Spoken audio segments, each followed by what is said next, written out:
ಜನವರಿ 1, 2025 ಸರ್ಕಾರದಿಂದ BPL ration ಕಾರ್ಡ್ದಾರರಿಗೆ ಮತ್ತು Antyodaya ration ಕಾರ್ಡ್ದಾರರಿಗೆ 5 ಹೊಸ ರೂಲ್ಸ್ಗಳನ್ನು ಪ್ರಕಟಣೆ ಮಾಡಿದೆ. ಈ 5 ರೂಲ್ಸ್ಗಳು ಜನವರಿ 1ರಿಂದ ಲಾಗೂ ಆಗ್ತಾ ಇದೆ. ಹಾಗಿದ್ರೆ ಈ 5 ರೂಲ್ಸ್ಗಳು ಏನೆಲ್ಲ ಇದೆ, ಯಾರಿಗೆಲ್ಲ ಬದಲಾವಣೆ ಆಗುತ್ತೆ, ಎಷ್ಟರ ಮಟ್ಟಿಗೆ ಬದಲಾವಣೆ ಆಗುತ್ತೆ, ಇದು ನಿಮಗೆ ಒಳ್ಳೆಯದ ಕೆಟ್ಟದ, ಉಪಯೋಗ ಆಗುತ್ತಾ ಉಪಯೋಗ ಆಗೋದಿಲ್ವಾ ಅನ್ನೋದ್ರ ಬಗ್ಗೆ ಒಂದೊಂದಾಗಿ ಮಾಹಿತಿಯನ್ನು ತಿಳಿದುಕೊಳ್ಳೋಣ. ಹಾಗಿದ್ರೆ ವಿಡಿಯೋನ ಶುರು ಮಾಡೋಣ ವೀಕ್ಷಕರೇ. ಇಲ್ಲಿ ನೋಡಿ, ಒಂದು ಸಣ್ಣ ಮಾಹಿತಿ ಇದೆ. ಇದಕ್ಕೂ ಮೊದಲು ನನ್ನ ಚಾನಲ್ನ ಹೆಸರು ಬಂದ್ಬಿಟ್ಟು ಸರ್ವಜ್ಞಾನ ಫಾರ್ ಯು ಅಂತ ಹೇಳಿ ಇತ್ತು. ಅದನ್ನು ಯಾರೋ ಒಬ್ಬರು ಪುಣ್ಯಾತ್ಮರು ಹ್ಯಾಕ್ ಮಾಡಿ ನನ್ನ ಯೂಟ್ಯೂಬ್ ಚಾನಲನ್ನು ಡಿಲೀಟ್ ಮಾಡಿದ್ದಾರೆ. ಸೊ ಹಾಗಾಗಿ ನನ್ನ ಮೊದಲನೇ ಚಾನಲ್ನ ಹೆಸರು ಬಂದ್ಬಿಟ್ಟು ಸರ್ವಜ್ಞಾನ ಫಾರ್ ಯು ಅಂತ ಇತ್ತು. ಇವಾಗ ಮತ್ತೆ ಹೊಸದಾಗಿ ಚಾನಲನ್ನು ನಾನು ಓಪನ್ ಮಾಡಿದ್ದೇನೆ, ಸಕಲ ಜ್ಞಾನ ಫಾರ್ ಯು ಅಂತೇಳಿ. ಈ ಚಾನಲ್ಲು ಕೂಡ ನಿಮಗೆ ಆ ಚಾನಲ್ನಲ್ಲಿ ಸಿಗುವಂಥ ಎಲ್ಲ ಮಾಹಿತಿಗಳು ಸಿಗ್ತಾ ಇರುತ್ತೆ. ಹಾಗಿದ್ರೆ ನಿಮ್ಮ ಸಪೋರ್ಟನ್ನು ಈ ಚಾನಲ್ಗೂ ಕೂಡ ಕೊಡಿ, ಯಾಕಂದರೆ ಆ ಚಾನಲ್ನು ಡಿಲೀಟ್ ಆಗಿದೆ. ಸೊ ಹಾಗಾಗಿ ನಾನು ಆ ಚಾನಲ್ನಲ್ಲಿ ಏನು ಕೂಡ ಮಾಡಲಿಕ್ಕೆ ಆಗ್ತಾ ಇಲ್ಲ, ವಿಡಿಯೋ ಅಪ್ಲೋಡ್ ಮಾಡಲಿಕ್ಕೂ ಕೂಡ ಆಗ್ತಾ ಇಲ್ಲ. ಕಾರಣ ಏನು ಅಂತಂದರೆ ಯಾರೋ ಒಬ್ಬರು ಹ್ಯಾಕ್ ಮಾಡಿ ನನ್ನ ಯೂಟ್ಯೂಬ್ ಚಾನಲನ್ನು ಡಿಲೀಟ್ ಮಾಡಿದ್ದಾರೆ. ಸೊ ಹಾಗಾಗಿ ಅದನ್ನು ನಾನು ಮತ್ತೆ ರಿಕವರ್ ಮಾಡಲಿಕ್ಕೂ ಕೂಡ ಆಪ್ಷನ್ ಇಲ್ಲ. ಸೊ ಹಾಗಾಗಿ ಈ ಚಾನಲ್ನಲ್ಲಿ ಕೂಡ ಆ ಚಾನಲ್ನಲ್ಲಿ ಏನೆಲ್ಲ ಮಾಹಿತಿ ಕೊಡ್ತಾ ಇದ್ನೋ ಆ ಚಾನಲ್ನಲ್ಲಿ ಇರುವಂಥ ಮಾಹಿತಿಯನ್ನೆಲ್ಲ ಈ ಚಾನಲ್ನಲ್ಲಿ ಕೊಡ್ತಾ ಹೋಗ್ತೇನೆ.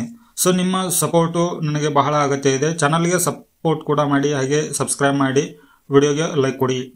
ಹೌದು ವೀಕ್ಷಕರೇ, ಇಲ್ಲಿ ಜನವರಿ 1ರಿಂದ ನಿಮಗೆ 5 ಹೊಸ ರೂಲ್ಸ್ಗಳು ಅಪ್ಲೈ ಆಗ್ತಾ ಇದ್ದಾವೆ ರೇಷನ್ ಕಾರ್ಡ್ದಾರರಿಗೆ.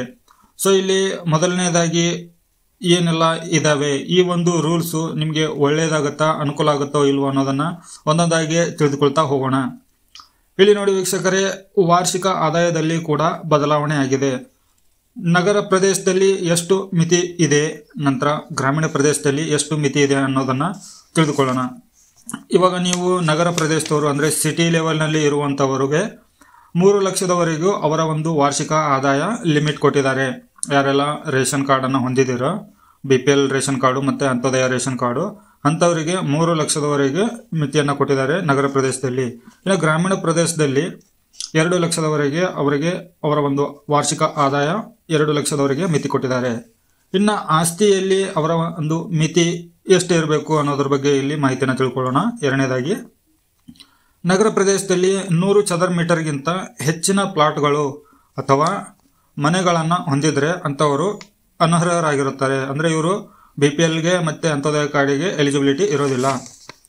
ಇನ್ನು ಗ್ರಾಮೀಣ ಪ್ರದೇಶದಲ್ಲಿಯೂ 100 ಚದರ ಮೀಟರ್ಗಿಂತ ದೊಡ್ಡ ಪ್ರಮಾಣದ ಪ್ಲಾಟ್ಗಳನ್ನು ಹೊಂದಿದವರು, ಇವರು ಕೂಡ ಎಲಿಜಿಬಿಲಿಟಿ ಇರೋದಿಲ್ಲ.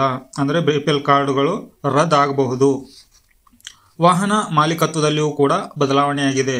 ಇಲ್ಲಿ ಏನು ಬದಲಾವಣೆ ಆಗಿದೆ ಅನ್ನೋದನ್ನು ತಿಳಿದುಕೊಳ್ಳೋಣ. ಮೂರನೇದಾಗಿ, ನಗರ ಪ್ರದೇಶದಲ್ಲಿ 4 ಚಕ್ರ ವಾಹನ ಅಥವಾ 4 ವೀಲರ್ ವೆಹಿಕಲ್ ಹೊಂದಿದವರು ಅನರ್ಹರಾಗಿರುತ್ತಾರೆ. ಇವರು ಕೂಡ ಎಲಿಜಿಬಿಲಿಟಿ ಇರೋದಿಲ್ಲ, 4 ಚಕ್ರದ ವಾಹನವನ್ನು ಹೊಂದಿದವರು.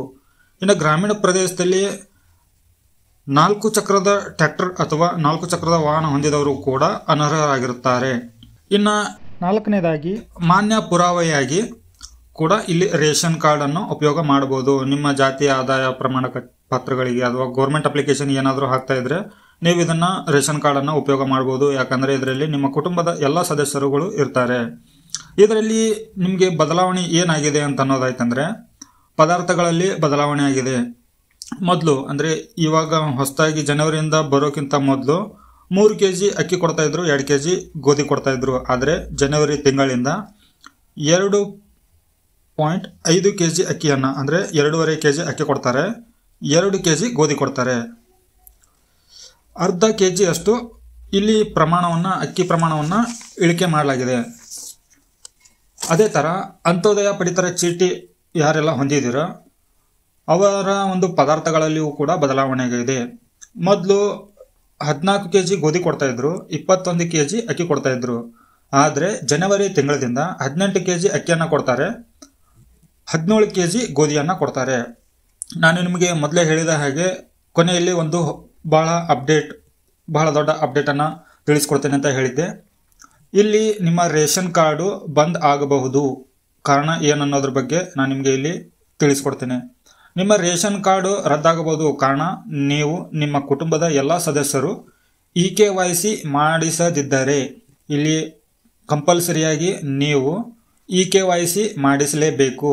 ಎಲ್ಲಿವರೆಗೆ ಈ ಒಂದು ನಿಮ್ಮ ರೇಷನ್ ಕಾರ್ಡ್ಗೆ EKYC ಮಾಡಲಿಕ್ಕೆ ಲಭ್ಯವಿರುತ್ತೆ ಅನ್ನೋದಾಯ್ತಂದ್ರೆ ಡಿಸೆಂಬರ್ 31ರವರೆಗೆ ಮಾತ್ರನೇ ಈ ಒಂದು ಕಾಲಾವಕಾಶ ಸರ್ಕಾರದಿಂದ ಕೊಟ್ಟಿದ್ದಾರೆ.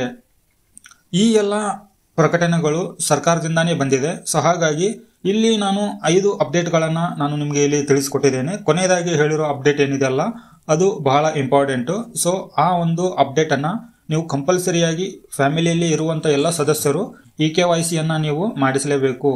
ನೀವು ಆನ್ಲೈನಲ್ಲೇ ಮಾಡ್ಬೋದು, ಇಲ್ಲದಿದ್ದರೆ ಹತ್ತಿರದ ರೇಷನ್ ಅಂಗಡಿಗೆ ಅಥವಾ ನ್ಯಾಯಬೆಲೆ ಅಂಗಡಿಗೆ ಹೋಗಿಬಿಟ್ಟು ನಿಮ್ಮ ಆಧಾರ್ ಕಾರ್ಡ್ಗೆ ಲಿಂಕ್ ಇರುವಂಥ ಮೊಬೈಲ್ ನಂಬರನ್ನು ತೊಗೊಂಡು ಹೋಗಿಬಿಟ್ಟು ನೀವು ಅಲ್ಲಿ ನಿಮ್ಮ ರೇಷನ್ ಕಾರ್ಡಿಗೆ ಎಲ್ಲರ EKYCಯನ್ನು ಮಾಡಿಸೋದು ಕಡ್ಡಾಯವಾಗಿದೆ. ವೀಕ್ಷಕರೇ, ಈ ಮಾಹಿತಿ ತಮಗೆ ಉಪಯೋಗ ಅನಿಸಿದರೆ ವಿಡಿಯೋಗೆ ಲೈಕ್ ಕೊಟ್ಟು ಚಾನಲ್ಗೆ ಸಬ್ಸ್ಕ್ರೈಬ್ ಮಾಡಿ. ಹಾಗೆ ನಿಮ್ಮ ಸಪೋರ್ಟ್ ಕೂಡ ನನಗೆ ಅಗತ್ಯ ಇದೆ. ಮತ್ತೆ ಹೊಸ ಮಾಹಿತಿಯೊಂದಿಗೆ ಸಿಗ್ತೀನಿ. ಅಲ್ಲಿವರೆಗೂ ಜೈ ಹಿಂದ್.